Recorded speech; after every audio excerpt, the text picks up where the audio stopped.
So there must be some machine learning model must be confused around something. That's why this word confusion is there, and there must be some matrix or a tabular format. So that's where the name comes from. So let me give you an example that will make it very clear for you.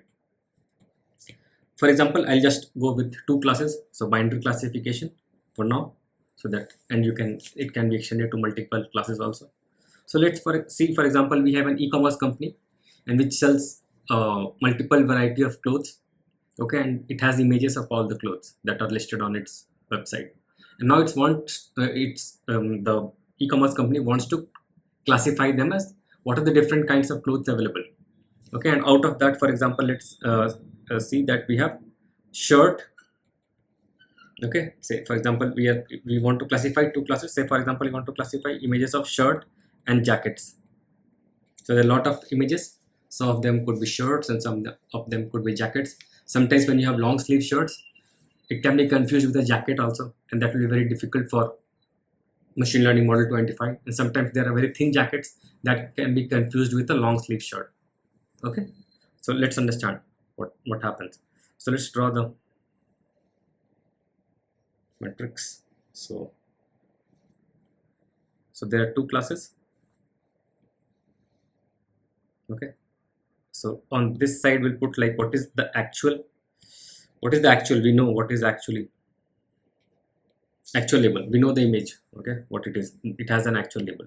And then this side will put all the predicted values. Okay, so let me draw one more line here probably.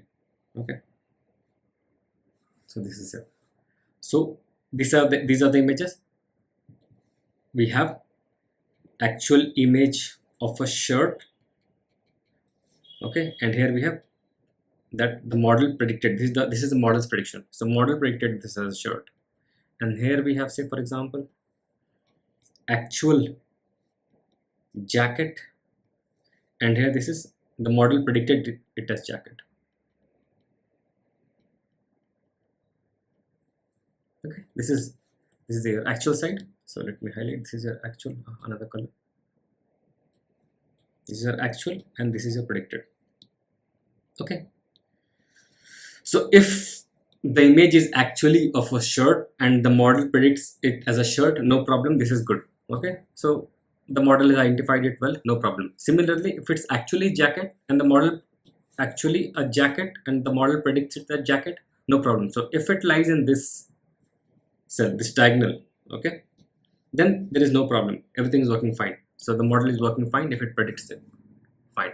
So these are good places. Similarly, we can have multiple classes. They can be like t-shirts, okay, and more trousers, etc., etc. And then this can keep on extending, and we'll have this longer diagonal elements and all this. Okay, whatever is on the diagonal means whatever is the actual thing and what is the predicted. If they match, then that is good, no problem. But as I mentioned, a shirt can be confused with a jacket.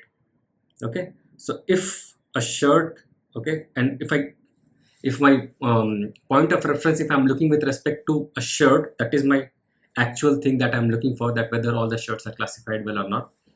So if I'm looking at whether a shirt has been classified as a shirt or not, but if a shirt has been classified as a jacket, then this is called that it was a shirt, but the model predicted it was a jacket, but the model predicted it as a shirt here.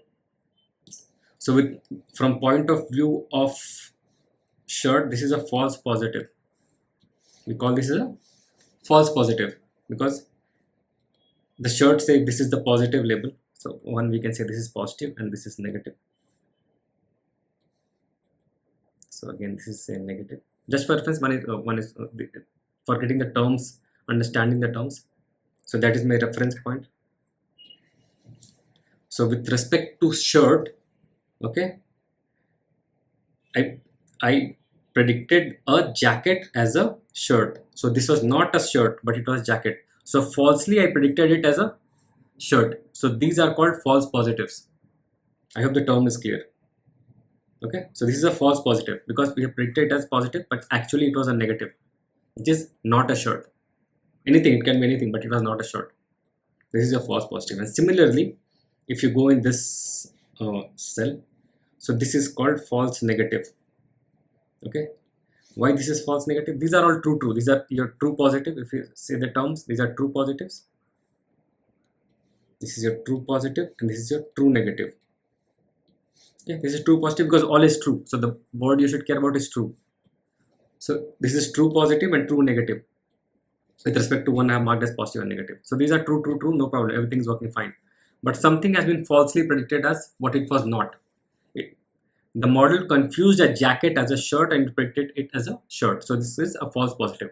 And similarly, if you see false negative, it was actually a shirt, but the model predicted it as a jacket. So that is your false negative. That it was actually a shirt, but the model didn't identify it. It got confused and it predicted it as a jacket. Maybe its cloth is very thin, or some features it might have a collar or something, and it got confused because of the image, or the image may not be clear. So this classifies as a false negative. I hope the terms are clear with this example. So this is a false positive, this is a false negative. So the false positives, okay, these false positives, these are called your type 1 error, and these are called your type 2 error, false negatives. Your false positive is a type 1 error and false negative is a type 2 error. And this is called a confusion matrix because this is a matrix where we put all the data. It's a tabular format, and we see where the model is getting confusion. We measure the confusion here. All these diagonal elements, if all of them have all the values, and if all the non-diagonal elements are 0, then a model is performing very well. But in real world scenario, it doesn't happen. The model will be confused. As I said, if there is a jacket, okay, there is some jacket and it looks like a shirt, the model will get confused.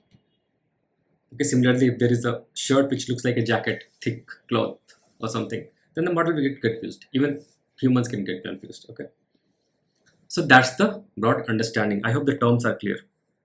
So we understood what is it. The false positive is a type 1 error and false negative is a type 2 error. Okay, if this is clear, then so let's take, I'll give you one more example for the false positive or type 1 error. Type 1 error, these are false positive as type 1 error. So for example, say that we predicted that a patient has diabetes, but it does not have diabetes. Okay, in a medical test, a patient, okay, we did a test and patient, the test says that patient has diabetes. The test says, so this is like a model. The test says, let me top it off. So we did a medical test and the test says that patient has diabetes, but actually patient does not have diabetes. So this is your false positive or a type 1 error. Okay, the test was a false positive, falsely told that you have diabetes. Similarly, for a false negative or a type 2 error, this will be similarly we conduct a test and say that the person does not have diabetes.